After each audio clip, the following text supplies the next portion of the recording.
Shalom, family. Good to see everyone here. Hope you're doing well. Well, we're going to talk about Georgia. Apparently, Georgia has really been on fire, especially the southern half. It's been a lot of fires everywhere. And, it is getting notice. It's been in the news for a while now. And a lot of the towns that are being impacted are sundown towns. Well, we like hearing that. We like hearing that. So that's what we're going to get into this morning. So, ladies and gentlemen, that's where my family comes out of, Georgia. Um, when I did my family history, my dad's family actually came out of the Carolinas, and they went into Georgia when they were running away, and my mother's family was already in Georgia. So, I still have a big portion of my relatives down there, and I got a lot of relatives because of slavery. I just know they're in Macon, but I don't know who they are, and that's really so sad. Um, my great grandfather and his brother were slaves on a plantation in Macon, and his brother got sold off. So now we don't know, who all of our relatives are in Macon, but I know I probably have a lot. So let me go ahead and share my screen so we can get started. Oh, but before we get to that, I just wanted to let you know the hairspray bundle is on sale. So it's the Chebe and Rosewater hair growth spray and the hair growth spray. So you will get it 25% off on Etsy. All right. Just check the community tab. You'll see all of the information there. Okay. Now, please give me a 1 if you can see my screen.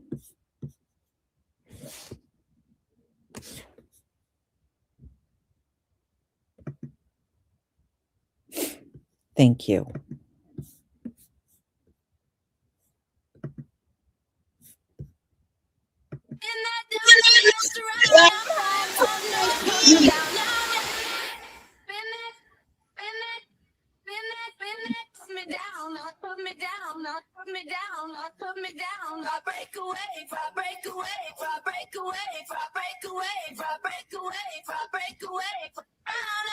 Last night's rain was not enough to be able to stop the most destructive wildfire in Georgia history, and unfortunately, it seems like it could get worse before it gets better. So far, the Highway 82 fire in Brantley County has burned more than 22,000 acres, and unfortunately, it's just 32% contained.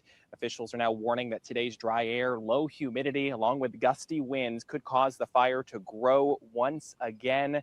And currently, firefighters are dealing with hidden hotspots, falling debris, and reburn threats as they try to strengthen containment lines and protect homes. Unfortunately, since Georgia is in an exceptional drought, the fight is far from over. Check out your screen. Crews in South Georgia, of all places, battling not one but two historic wildfires that have now burned more than 55,000 acres. State officials in Georgia are now declaring a drought emergency for 146 counties because of the winds and, of course, the dry air that are testing those fire lines. Yeah, Fox News' Kaylee Schuyler joins us live from Brantley County. That's in South Georgia. And real quick, can you smell the smoke out there? And how are conditions outside as we speak?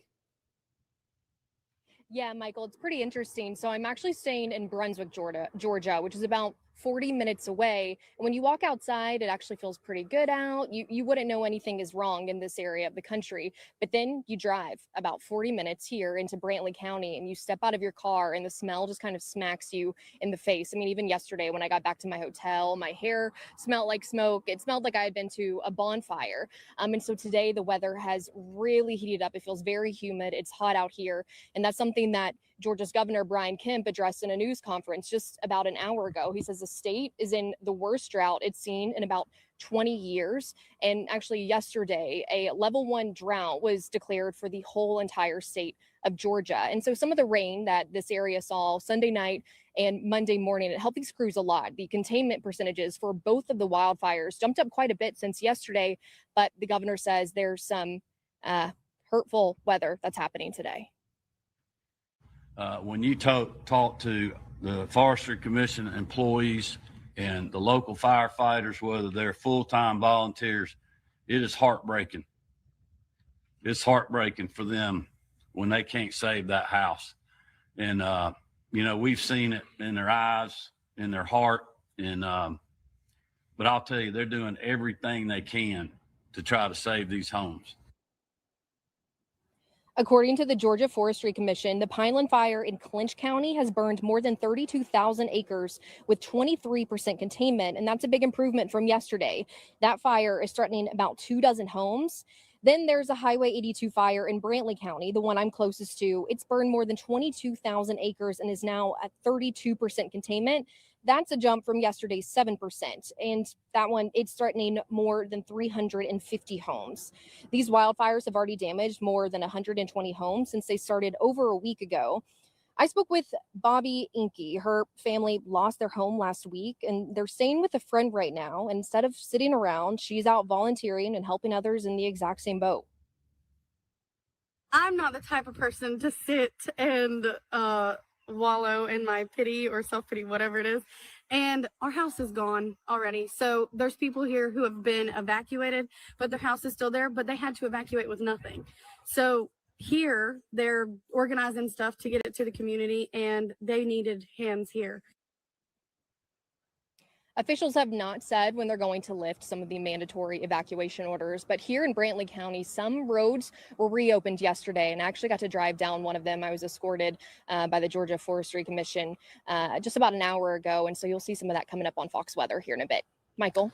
Yeah, Kaylee, I just can't imagine, driving down those roads. I'm sure that I saw a report that over 90 homes had been burned and scorched because of the flames. Did you see a few of those homes? Yeah, so I was limited to where we were going to be able to go because actually while I was driving down the road, there was kind of a hot spot that flared up. And so we had to quickly turn around. So a lot of the homes that I saw, you could tell there was a fire close to them, but they were all still intact. But I did talk to a man who was living just right across the street from where the fires were. They stopped at the roadway and he said he's never seen anything like this before. So of course I saw a lot of downed trees and just kind of damage everywhere, but we didn't get to get as far because we were stopped by some of the officials. But yeah, it was crazy to see what this wildfire has done. Absolutely. As you mentioned before, this is literally the state's worst drought in over 2 decades, 25 years. Fox News multimedia reporter Kaylee Schuyler with us every step of the way. Kaylee, thank you so much for your excellent reporting, and please stay safe. We appreciate your reports. A lot of them left with 10 minutes notice. You have 10 minutes, grab what you can, 10 minutes and get out. The fire started about a week ago and they burned quick and they burned hot. We were in a serious drought situation. A lot of them went to work and they weren't allowed back in their homes at the end of the day. So, I mean, their house is burnt down. There is no, I left the foundation, nothing. There is nothing. We grow a lot of pine trees for papers and toilet paper. Pine trees have everything in there from dynamite to kerosene, turpentine. So when they burn. It extends past just your basic needs. It's how are these people going to go back to work if they don't have Not only homes, but vehicles too to burn. You're given 10 minutes notice, you can grab whatever you can. No, you can't grab everything. Right. They lost it all. I think everybody just wants to feel human again. They don't want to stand in the line to get underwear and clothes. It's degrading. Yeah, we want to thank you for allowing us to take care of these people. Yeah, to take care of our community. Without this, we wouldn't be able to do this. I'm sorry, but this shit in Georgia with everything but fucking burning down and like fire departments being told to stand down, like there is actual like recordings of this going around. Look it up. It is insane. There are septic tank companies like cleaning out their entire fucking truck, getting the fittings they need to go help and fill up with water and literally being told no. What the actual fuck has the world come to? But I will say there was one recording where they were saying, we were told, they said, why aren't you going out there? And they were like, we were told to stand down. And he said, fuck that, go. Like, do people's morals just go out the window? Like, can you imagine being told to stay put, to stand down and not go help somebody? Like, I'm sorry, but fuck my job, fuck whatever. Like, you've got to fucking help people. Like, and the higher up people telling you to stop. I understand that some fires get to a point where there's nothing you can do. You just have to let it burn. I know that. But there are firemen out there saying that all they had to do was wet some areas to keep it from skipping the road, and they were told not to. Smoke covered areas in Waynesville on the east side of the fire today that's grown to more than 7,000 acres. We told you on Action News Jax this morning there were crashes that closed a road in that area for a time. Action News Jax 9 Dakota is showing us some of the homes in that part of Brantley County. I'm here in the woods off Highway 259 in Waynesville, and crews have just led us into this area, and you can really see some of the fire damage in this area. This smoldering pile of dirt and ash, this is the path that the fire took overnight. Smoke rose like a chimney from the hot earth beneath our feet. As you breathe the scent of fire like barbecue permeating the atmosphere. In fact, all throughout Waynesville earlier Friday morning, the smoke enveloped the town of about 331 people like a smog before the sun. Okay, going back to that young woman that was talking about they were telling the firefighters to stand down. Yeah, and guess where they were telling them to stand down? In sundown towns. We're telling them to stay down.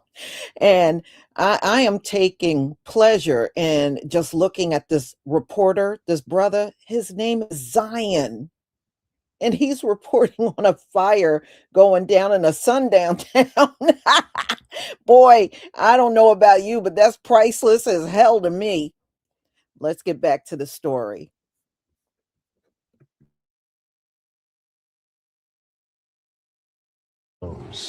Then we trekked a little bit further down the old highway. If this area looks familiar to you, we are back at the wedding chapel at Covenant Acres where Action News Jax was last night. That whole chapel burned down, and this morning fire crews are hosing down the lawn in front of that chapel, dousing any hot spots popping up here this morning. The scenes from what was once the chapel like that of a war zone. Here you see a burned out shell of a van. The sun against the trees casting ominous shadows across this burned lawn.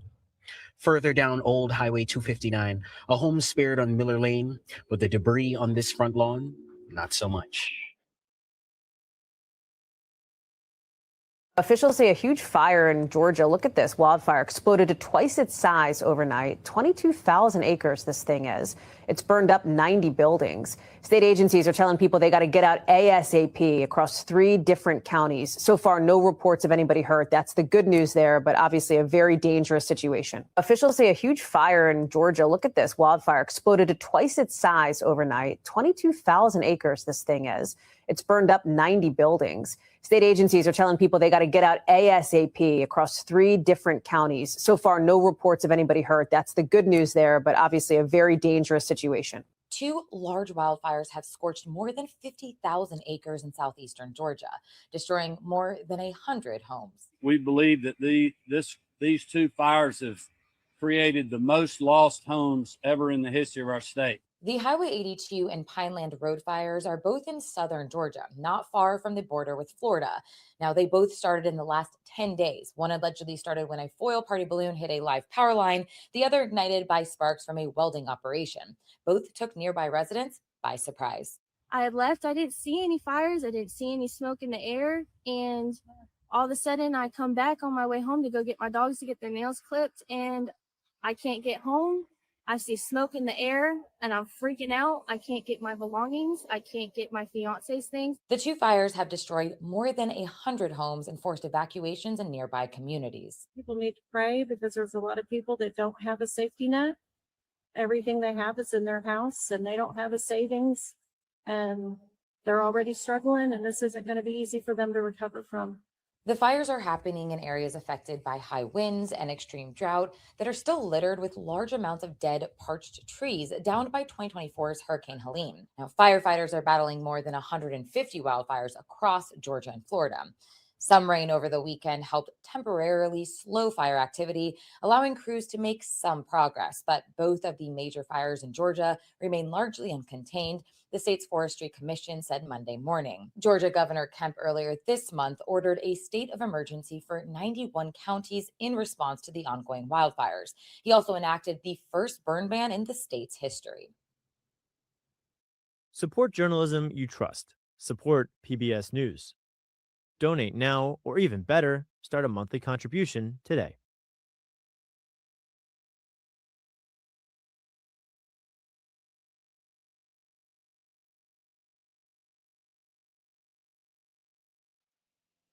It just seemed like there was a time that nothing was going to happen to these people, their ancestors, and they are the descendants of their ancestors. I was like, is anything going to happen for the evil, wicked, diabolical, inhumane things they did to my people for hundreds of years? Are you kidding me? So it's a bad fire in Georgia, Florida, rural towns. People are saying they're sundown towns. I believe it. Blaming it on the dry conditions. No, I believe it's your time to reap. Then they got tornadoes happening in Texas. Every time I hear about these towns burning down like that in modern times, I just think about are you feeling how my people felt when you burned down over 100 and something of their successful towns? Like, I really do think these people didn't think anything was going to happen to them, because after all, they think we are incorrigible. They think we're evil. They think we are just the worst of the worst. So how could anything possibly happen to them for how they treated our people? I mean, they're nothing. Pay a price for what? This is what they're thinking. But now you see that we're more than something. I don't even think this is a drop in the bucket. And I will never give that glory to man, whether they're deceased or alive, because they are unable of making people reap the seeds they have sown and their ancestors have sown. Wildfires, rather, are burning in Florida and Georgia. They've destroyed homes and forced hundreds of evacuations. Check out some of this drone video now. This is in areas that have been devastated in southern Georgia. New video shows the scale and scope of the devastation in South Georgia as fires now burn into a second week. This one near the town of Waynesville doubled in size over the weekend, extending a trail of misery and destruction. A suspected tornado ripped through the city of Mineral Wells. Homes and businesses were leveled there. Take a look at this video. It shows debris just flying through the air. It's all part of the damage from severe storms in 8 different states, from Texas to Missouri, where giant hail damaged the vehicles and homes. Georgia is burning right now. This is the wildfire map. This is the coastal Georgia map for the smart city that's planned. Fire map. Smart city map. Okay, one more time. Fire map. Smart city map. Okay, so maybe I'm just suspicious. Maybe I'm crazy. Maybe Hawaii was just a coincidence. Maybe South Carolina was just a coincidence. Maybe all these things that are happening and all these fires that are happening all over the place are just coincidences. Maybe the data centers that are being built everywhere are just a coincidence. But that's suspicious. That is suspicious. I'm just Googling, just screenshotting, posing questions. Check your local map. Are you in a smart city fire zone?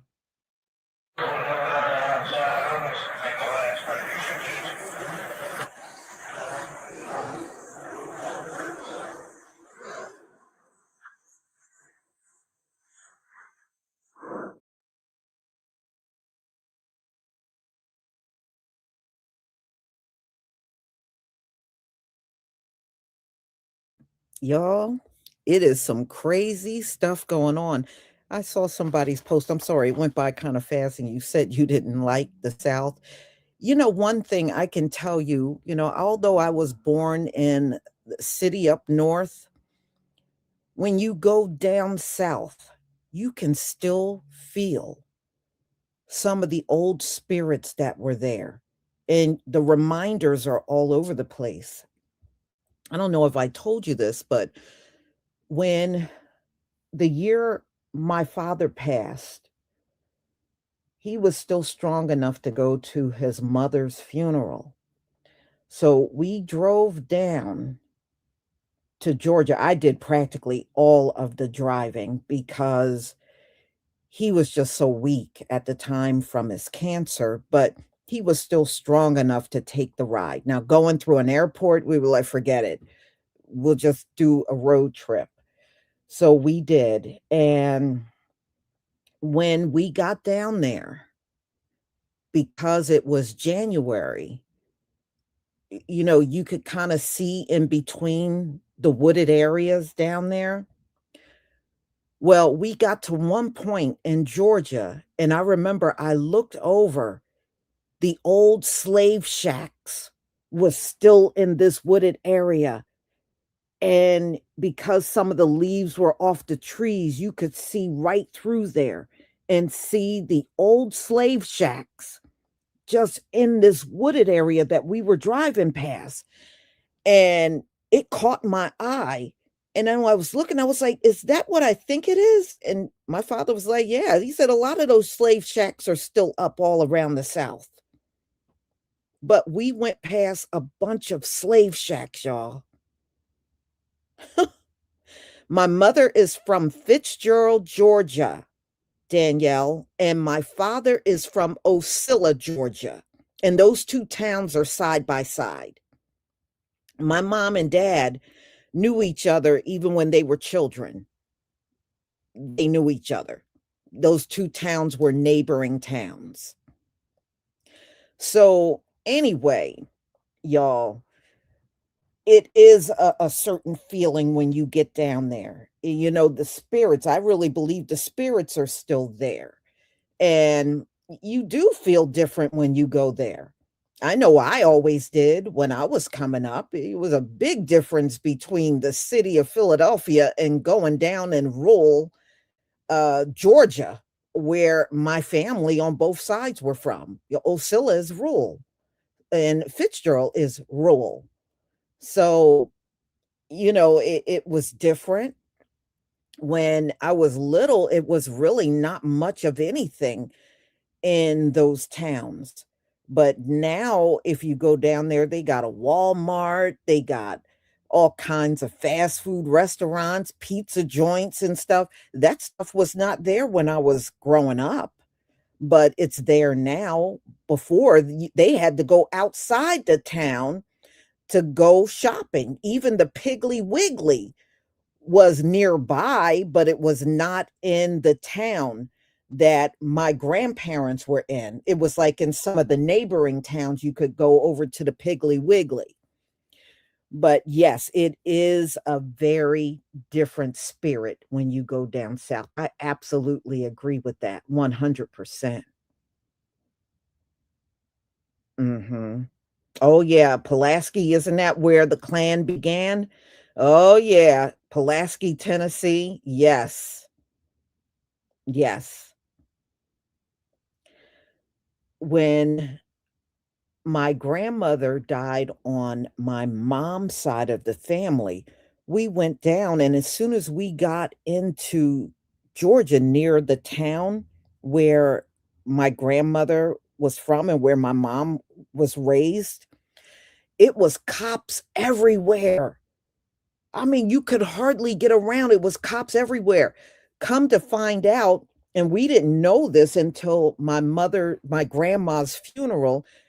You know how the mayor will come, the police department was there because my grandmother was a citizen of Fitzgerald, Georgia for 85 years. So because she was there for so long, the city council came, the mayor was there, the police department, the sheriff was there, everybody came, and after the funeral was over, we were talking to some of the police, and we found out why it was cops were inundated everywhere. The Klan had a meeting down there. The Klan had a meeting, and somebody got killed at the meeting. But you know what, y'all? That's not unusual for something to happen like that at Klan meetings. It's more common than uncommon. They always get into fights or arguments, or somebody is trying to get out of the Klan and they don't want them to leave, and fights will break out and somebody will lose their life. And what they will do, the reason why they know it's the Klan, is what the Klan will do is dump the body alongside of a highway. And that's what they did. They had dumped this person's body alongside of a highway. And that's how they knew it was, a Klansman meeting this person was at. Something happened and they ended up losing their life. That's why there were cops all over the place. So, and the guy we were talking to, in fact, he was a white cop. He was telling us the Klan is even too dangerous even for the average white person. They really shouldn't be there. He said those people get drunk, they start fighting, and next thing you know, somebody loses their life. And and they are equal opportunity people. He said sometimes they're women bodies, sometimes they're men bodies. They don't care.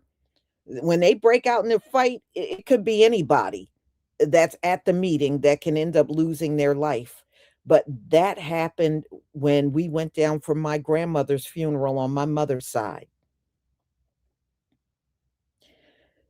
So y'all, Georgia is burning, y'all. It is burning. It is burning. And how you doing, True Royal? I saw you in there. It is burning. And the southern part, y'all know it is racist as hell in the southern part of that state. I mean, all of it is. And, Georgia is the first state of slavery. If you go back and look at the history, yeah, a lot of slave trade, especially if you're in a coastal state. Yeah, a lot of slave trading went on in those kind of states, and Georgia was no exception. It's no telling what ancestors are in these locations that we don't even know about, for real. So, y'all, thank you for being here. I got another live coming up at 1:45. And man, the one you definitely don't want to miss is the one on Erica Kirk. That woman is weird. That woman is weird. And the way her mannerisms, she's almost demonic to me. And you just got to see, she decided to get on a video to explain the shooting at the White House Correspondents' Dinner, and how people are coming at her and people are telling her she has no business being a CEO, and it's all kinds of stuff and she is talking about.